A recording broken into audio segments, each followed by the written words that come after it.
Prime minister Narendra Modi ji पहुंचते हैं Moscow to attend BRICS 2024 summit. अब इस साल का जो ब्रिक्स 2024 समिट है वो बहुत ही स्पेशल होने वाला है, बिकॉज इस साल पहला रशिया होस्ट कर रहा है इस समिट को। अब रशिया जो करंटली यूक्रेन के साथ वॉर में है, तो क्या आफ्टर दिस समिट हमें कोई पीस टॉक्स या वॉर खत्म होने को देखने को मिल सकती है, राइट? तो इस पे हम आज चर्चा करेंगे। उसके साथ साथ दूसरा इसमें बहुत बड़ा पॉइंट ये है कि जो ब्रिक्स 2024 समिट है इसमें नए मेंबर जो है ऐड किए गए हैं। अब ऐसा पहली बार हुआ है कि 6 नए मेंबर्स जो है इसमें ऐड किए गए हैं। अब वो कौन से हैं? अब ये जो नए मेंबर्स ऐड किए गए हैं, क्या ये कुछ पॉजिटिव चेंजेस लाएंगे, क्या इनके कुछ नेगेटिव पॉइंट्स हो सकते हैं, उन सभी विषयों पे हम चर्चा करेंगे। उसके साथ साथ हम ये भी देखेंगे भारत जो है ब्रिक्स 2024 में किस प्रकार से अपना रोल जो है निभा सकता है। जो ऑनगोइंग कॉन्फ्लिक्ट चल रहे हैं, जैसे कि आपका इजराइल पैलेस्टीन कॉन्फ्लिक्ट हो गया है, इंडिया चाइना कॉन्फ्लिक्ट हो गया है, राइट, रशिया यूक्रेन कॉन्फ्लिक्ट हो गया है, इसमें इंडिया का जो स्टैंड है वो क्या रहेगा और क्या बातचीत होती है ब्रिक्स के अंदर। क्या भारत जो है किसी देश के साथ में बायलैटरल टॉक्स जो है, वन ऑन वन कॉन्वर्सेशन जो है, कोई एग्रीमेंट जो है साइन करता है या नहीं करता है, इन सभी पे हम चर्चा करने वाले हैं। आप सभी का बहुत बहुत स्वागत है आईएएस फाइटर्स क्लब में। मेरा नाम है ऋतु शर्मा।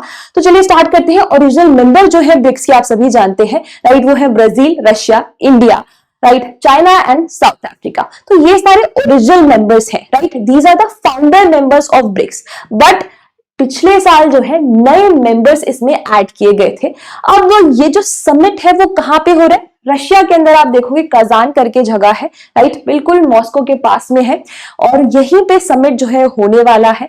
अब यहाँ पे मिनिस्ट्री ऑफ एक्सटर्नल अफेयर्स ने ये मैसेज भी रिलीज किया है कि प्राइम मिनिस्टर नरेंद्र मोदी जो है ब्रिक्स 2024 समिट के लिए निकल चुके हैं। ये जो समिट है 22 और 23 अक्टूबर को होने वाला है। उसके साथ इस बार की जो थीम रहेगी समिट की, आप देखिएगा मल्टीलैटरलिज्म, राइट, कि जो मल्टीलेटरलिज्म है, दैट मींस जितने नए कंट्री जो ऐड किए गए हैं उन सभी को स्ट्रेंथन किया जाएगा। ठीक है, दैट मींस कोई एक यूनिफाइड पावर नहीं होगी, कोई एक देश जो है वो आगे नहीं बढ़ रहा, बट सभी देश जो है मिलकर आगे बढ़ेंगे। उसके साथ साथ ग्लोबल डेवलपमेंट हो गया है, राइट, एंड सिक्योरिटी, इन सभी विषयों पे ये थीम जो है बनाई गई है फॉर ब्रिक्स 2024। अब हमें ये देखना है कि जो ब्रिक्स एक्सपेंशन किया गया है, राइट, जितने नए मेंबर्स हैं आखिर वो कौन कौन से देश हैं। तो करंटली आपके 5 मेंबर्स हैं। उसमें देखिएगा कि यहाँ पे Ethiopia, UAE, Iran, Saudi Arabia, right, Egypt और अर्जेंटीना। अब ये सारे मेंबर्स जो हैं नए ऐड किए गए हैं। अब आप सोचिए कि जो नए मेंबर्स ऐड किए गए हैं आखिर ऐसा क्यों किया गया है, राइट, इसके क्या क्या पॉजिटिव पॉइंट्स हो सकते हैं जब भी कोई एक कंट्री ऐड की जाएगी किसी भी ऑर्गेनाइजेशन के साथ में, राइट। अब आप भारत के पॉइंट ऑफ व्यू से सोचिए। अब भारत जो है सऊदी अरेबिया हो गया है, राइट, यूएई हो गया है, इन सभी देशों से क्या करता है? कच्चा तेल इंपोर्ट करता है, करेक्ट। तो जब ब्रिक्स का वो पार्ट बन जाएंगी तो उनके साथ एग्रीमेंट करना, कोई भी ट्रेड एग्रीमेंट करना काफी आसान हो सकता है। तो इसी प्रकार से इकोनॉमिक वैल्यू जो है इस ऑर्गेनाइजेशन की, ब्रिक्स समिट की जो 2024 है वो और बढ़ जाएगी। आप बहुत सारी जगह देखेंगे कि अब जो है ब्रिक्स को ब्रिक्स प्लस करके भी कहा जा रहा है, क्योंकि प्लस मतलब ये जो नए मेंबर जो है इसके अंदर ऐड किए गए हैं इसकी वजह से, राइट। तो आप अभी तक ये सोच लेना है आपको कि क्या क्या इसके इकोनॉमिक बेनिफिट्स, राइट, या किसी प्रकार के पॉलिटिकल बेनिफिट जो है वो क्या क्या हो सकते हैं। अब फिर हम उनको डिस्कस करेंगे डिटेल्स के अंदर।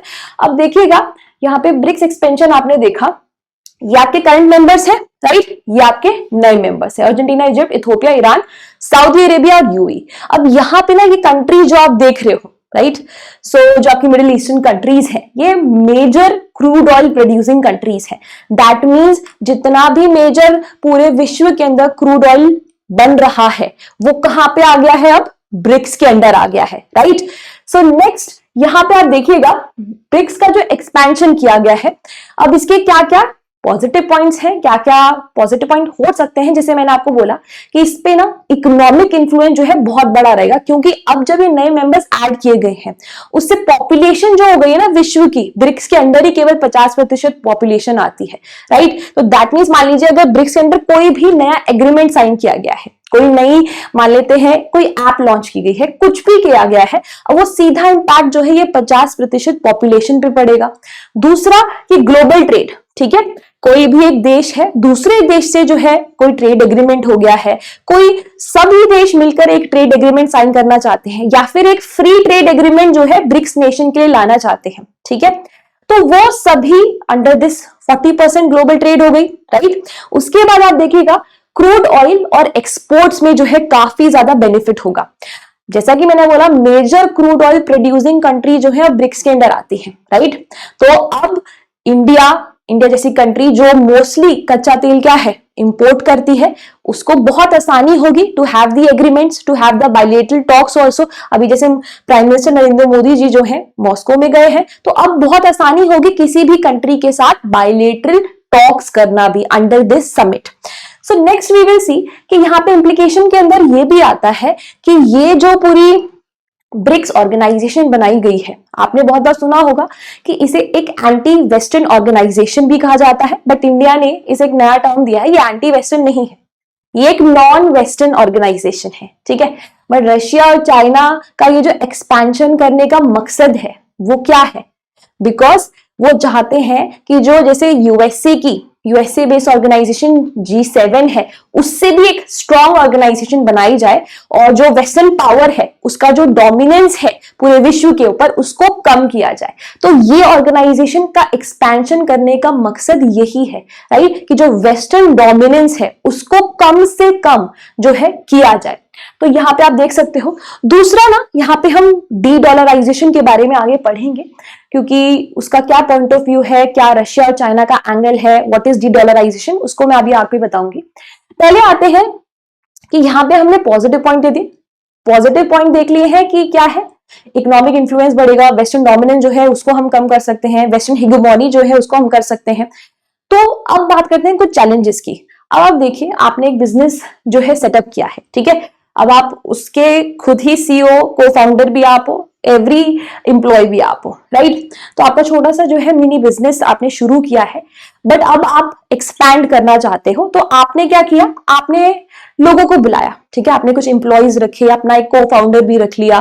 तो इसी प्रकार से अब क्या होता है, काम भी बढ़ रहा है, करेक्ट, काम बढ़ रहा है, काम ज्यादा तेजी से भी बढ़ रहा है, बट उसके साथ साथ अब आपका जो व्यू पॉइंट है वो क्या है, आपका डाइसेक्ट भी हो रहा है, ठीक है। अब बहुत सारे अपने अपने लोग जो हैं व्यू पॉइंट के साथ आएंगे, अपनी प्रॉब्लम्स के साथ आएंगे, उनको भी टैकल करना होगा, उनको सैलरी इश्यूज भी होंगे, तो वो सारी प्रॉब्लम्स, नई प्रॉब्लम्स भी क्रिएट होंगी। तो इसी प्रकार से जब आप नए देश ऐड करते हो, ठीक है, जैसे अभी इंडिया है, इंडिया आगे जाएगा तो हो सकता है टेररिज्म की बातें चले, राइट, इंटरनल सिक्योरिटी के बारे में बात छिड़े, तो ये सारी चीजें जो है एक कंट्री अपने नेशनल इंटरेस्ट पे पहले फोकस करेगी रादर देन एक यूनिफाइड इंटरेस्ट पे, ठीक है। तो ये एक बैकड्रॉप भी हो सकता है कि जब हम इतने देश जो है डिफरेंट डिफरेंट लोकेशन से ऐड करेंगे तो उनका जो व्यू पॉइंट है वो बहुत डिफरेंट भी रहेगा, राइट, जिसकी वजह से कोई भी एजेंडा तक पहुंचने के लिए, ठीक है, कोई भी डिसीजन लेने के लिए काफी प्रॉब्लम आगे हो सकती है। अब इसी में देखिएगा कि भारत जो अपना रोल है अंडर दिस ब्रिक्स 2024 समिट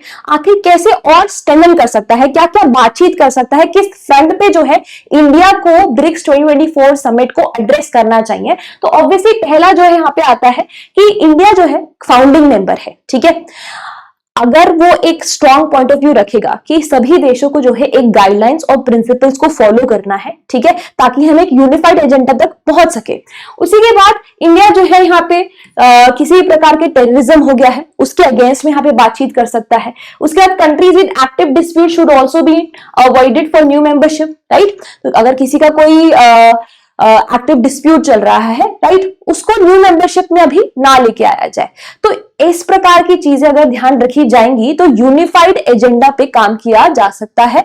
अब जैसा कि मैंने आपको पहले बताया था डी डॉलराइजेशन के बारे में, ये जो पूरा ब्रिक्स ऑर्गेनाइजेशन है उसका जो एक्सपेंशन किया गया है, उसका जो पर्पस है ना, वो एक ये भी है कि जो वेस्टर्न डोमिनेंस है उसको कम करना, उसको दबाना। अब वेस्टर्न डोमिनेंस को कम करने के साथ साथ जो डॉलर जो पूरे विश्व पे राज कर रहा है उसको भी कम करना। अब पुतिन का कहना है क्यों ना हम ब्रिक्स के अंदर एक अपनी ही करेंसी बनाते हैं, उसी को सर्कुलेट करेंगे और डॉलर का यूज नहीं करेंगे, राइट। तो इस प्रकार की प्रक्रिया जो है उसे हम कहेंगे डी डॉलराइजेशन। तो यहां पे एक नई करेंसी को बनाना, उसके तो बहुत सारे प्रॉब्लम्स इंप्लीकेशंस जो है हो सकते हैं, राइट। सो डी डॉलराइजेशन क्या है, जहां पे आप एक नई करेंसी का इंट्रोडक्शन करोगे और डॉलर जो है आप यूज नहीं करोगे। बट अगेन इसके जो है काफी इश्यूज हो सकते हैं, देयर आर फाइनेंशियल और जियोपॉलिटिकल इश्यूज जिनको एड्रेस करना भी पहले बहुत जरूरी भी है, रादर देन फोकसिंग कि हम एक नई करेंसी का इंट्रोडक्शन करें। अभी आप जानते हो रशिया होस्ट कर रहा है, तो रशिया ऑलरेडी यूक्रेन के साथ वॉर में है, इंडिया का खुद का चाइना के साथ कॉन्फ्लिक्ट है, China also is a member of BRICS, right. और अगेन इजराइल फिलिस्तीन वाला भी इशू चल रहा है। तो वॉर लाइक सिचुएशन में, ऐसे जियोपॉलिटिकल सिचुएशन में, to focus on something else, something very new, to introduce a currency would be a very difficult task, correct? तो ब्रिक्स पे इंट्रोड्यूस किया गया।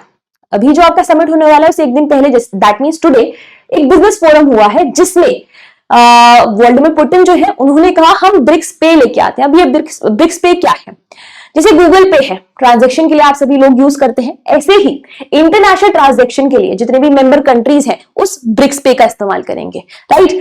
अब अगेन ये जो ब्रिक्स पे है वो टैकल और किसके अगेंस्ट में है, जो यूएसए का स्विफ्ट बैंकिंग सिस्टम है, राइट। तो उसके अगेंस्ट में ये ब्रिक्स पे बनाया गया कि आप जो है ये स्विफ्ट बैंकिंग सिस्टम जो है मत यूज करो, ब्रिक्स पे के अंदर अपना अकाउंट बनाओ और वहीं से इंटरनेशनल ट्रांजैक्शन जो है वो करो। तो ये ब्रिक्स पे बनाने का एजेंडा है। अब इसमें भी गाइस ब्लॉकचेन टेक्नोलॉजी जो है उसका इस्तेमाल किया जाएगा। जैसे मान लीजिए कोई एक पर्सन है, उसको पैसे ट्रांसफर करने हैं किसी नेक्स्ट पर्सन को, तो मैसेज ट्रांसफर होगा, राइट, कि इतना अमाउंट है आपके अकाउंट में ट्रांसफर हो गया है। तो ब्लॉकचेन टेक्नोलॉजी क्या है, उसको इंक्रिप्टेड रखती है ना, आपके अकाउंट नंबर को इंक्रिप्टेड रखती है, तो इस प्रकार से सेफ्टी इंजॉय की जाएगी। दूसरा है स्मार्ट कॉन्ट्रैक्ट, किसी भी प्रकार का कोई ऑनलाइन कॉन्ट्रैक्ट है, एग्रीमेंट है, वो स्मार्टली, राइट, स्मार्ट मतलब ऑनलाइन तरीके से एग्रीमेंट जो है आपके इवॉल्व होते रहेंगे। उसके बाद इंडिपेंडेंस फ्रॉम स्विफ्ट, तो इसका पूरा पॉइंट जो है कि लोग जो स्विफ्ट बैंकिंग सिस्टम का इस्तेमाल करते हैं उससे लोगों को इंडिपेंडेंसी मिलेगी, राइट। अब लोग जो है ब्रिक्स पे का इस्तेमाल कर सकते हैं। अब जो स्विफ्ट बैंकिंग सिस्टम है, जो स्विफ्ट सिस्टम है आपकी वेस्टर्न बेस्ड सिस्टम है, उसमें क्या है, जैसे एक पर्सन है किसी एक कंट्री के अंदर, राइट, ये ए कंट्री है और this is your B country और सेकेंड पर्सन जो है बी कंट्री में है। अब ए को पर्सन 1 को पर्सन 2 को पैसे ट्रांसफर करने हैं, राइट। तो उसने अपना जो है बैंक में खाता बनाया, राइट, अपना एक स्विफ्ट कोड जो है जनरेट किया। अब ये जो स्विफ्ट सिस्टम है वो करता क्या है, वो एक मैसेजिंग सिस्टम है। आपको एक पर्सन को दूसरे पर्सन को जो पैसे ट्रांसफर करने हैं उसको इंक्रिप्ट रखेगा, सेफली जो है दूसरे पर्सन तक आपके पैसे और मैसेज जो है पहुंचाया जाएगा, ठीक है, टू ट्रांसफर द मनी। तो ये बेसिकली एक ट्रांसफर ऑफ मनी है एक बैंक से दूसरे बैंक में, दैट्स इट। तो इसी तरह से जैसे गूगल पे है वैसे ही ब्रिक्स पे का इस्तेमाल यहाँ पे किया जाएगा इंटरनेशनल ट्रांजैक्शंस करने के लिए। तो ये इंट्रोड्यूस किया गया। अब ये बहुत इंपॉर्टेंट पॉइंट रहेगा, आप जरूर जो है प्रीलिम्स के लिए ध्यान रखिएगा। अब मेंस के लिए आपको ध्यान क्या रखना है, क्योंकि ये जो ब्रिक्स का एक्सपेंशन किया गया था, राइट, इसके क्या क्या पॉजिटिव पॉइंट्स है, क्या नेगेटिव पॉइंट्स है, एडवांटेजेस, डिसएडवांटेजेस।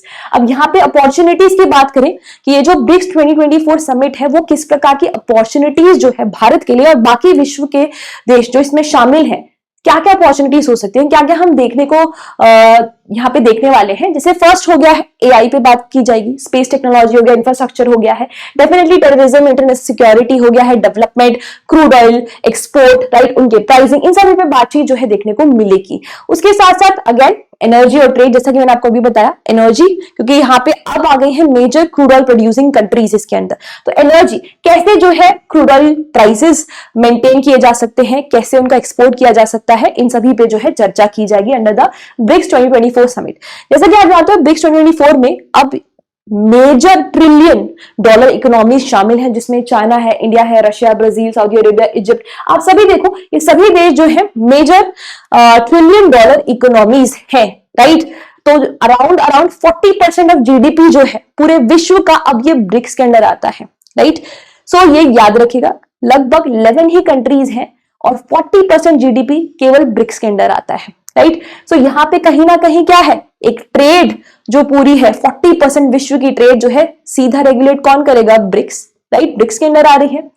अब बात करें इसी में, अब वेस्टर्न क्यों जो है गुस्सा है और वेस्टर्न की एंजाइटीज अभी क्यों एंजाइटी में जो है वो है, तो यहाँ पे जो वेस्टर्न कंट्रीज हैं, जो G7 हो गया है, USA हो गया है, एंजाइटी में इसीलिए क्योंकि उसको लग रहा है कि जो अब नई कंट्रीज आई हैं, राइट, उसकी सुप्रीम पावर हो जाएगी, राइट, यूएससी के जो डोमिनेंस है वो कम हो जाएगा।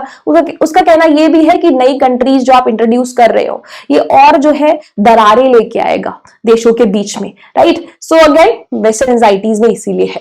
अब बात करें यहाँ पे इंडिया का जो रोल रहेगा, वो बहुत सारे ऑनगोइंग कॉन्फ्लिक्ट्स चल रहे हैं, राइट, तो इंडिया किस प्रकार से इन कॉन्फ्लिक्ट्स में अपना स्टैंड रख सकता है या क्या बातचीत जो है इसमें देखने को मिल सकती है। जैसे पहला है रशिया यूक्रेन वॉर, तो रशिया यूक्रेन वॉर में आप देखिएगा जो पीएम डेविड कैमरॉन है, एक्स आपके जो ब्रिटिश पीएम थे, उन्होंने ये कहा है कि इंडिया ही एक ऐसा देश है जो रशिया यूक्रेन, राइट, की जो वॉर है उसको सुलटाने में मदद कर सकता है, एक वही क्रेडिबल देश है। अब उसी के चलते हुए इंडिया ने बातचीत भी की, यूक्रेन से भी बात करी, रशिया से भी बात करी। बिफोर दिस समिट रशिया से भी बात की गई थी regarding the Russia and Ukraine war. India का जो स्टैंड है बैलेंस्ड अप्रोच है, दोनों ही देश के साथ जो है कनेक्शन अच्छे हैं, तो उसने बैलेंस्ड एक डिप्लोमेटिक अप्रोच का जो है वो आगे बढ़ा है।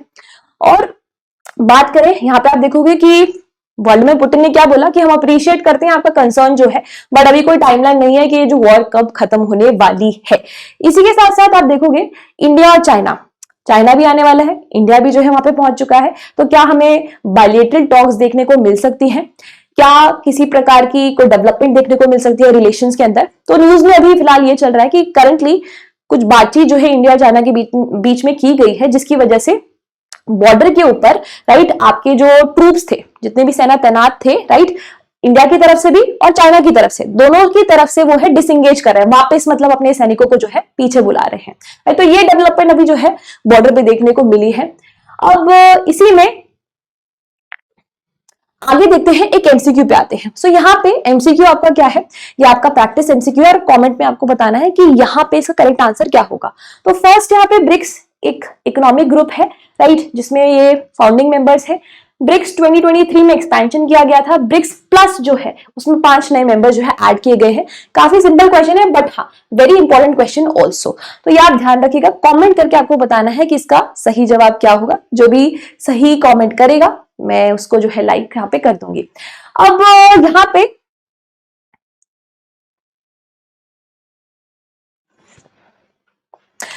यहाँ पे मंडे से जो है आपकी करंट अफेयर क्लासेस होने वाली थी, बट वो नहीं हो पाई बिकॉज लाइव में नहीं जा पा रही, कुछ प्रॉब्लम जो है फेस करनी पड़ रही है। तो आई होप कि 23 जो वेडनेसडे है उस दिन हम करंट अफेयर की जो डेली एनालिसिस क्लास है उसको हम स्टार्ट कर सके। उसके लिए गाइस आपको जल्दी से सब्सक्राइब करना होगा। आई होप आपको ये वीडियो जो है अच्छी लगी हो। मुझे कमेंट करके जरूर बताना कोई अलग चेंज करना है, any suggestion you want, any other development, किसी टॉपिक पे चर्चा करनी है तो आप मुझे कमेंट करके जरूर बताइएगा। अगर आप यूपीएससी की प्रिपरेशन कर रहे हैं, आईएएस की प्रिपरेशन कर रहे हैं, इंटरनेशनल करंट अफेयर्स के बारे में और डिटेल्स में जानकारी जानना चाहते हैं, राइट, तो ये प्लेटफॉर्म आप सभी के लिए है। कोई भी स्टूडेंट या कोई भी पर्सन जो है एजुकेट होना चाहता है और जानकारी चाहता है अपने देश के बारे में, विश्व के बारे में, तो this is the platform for you.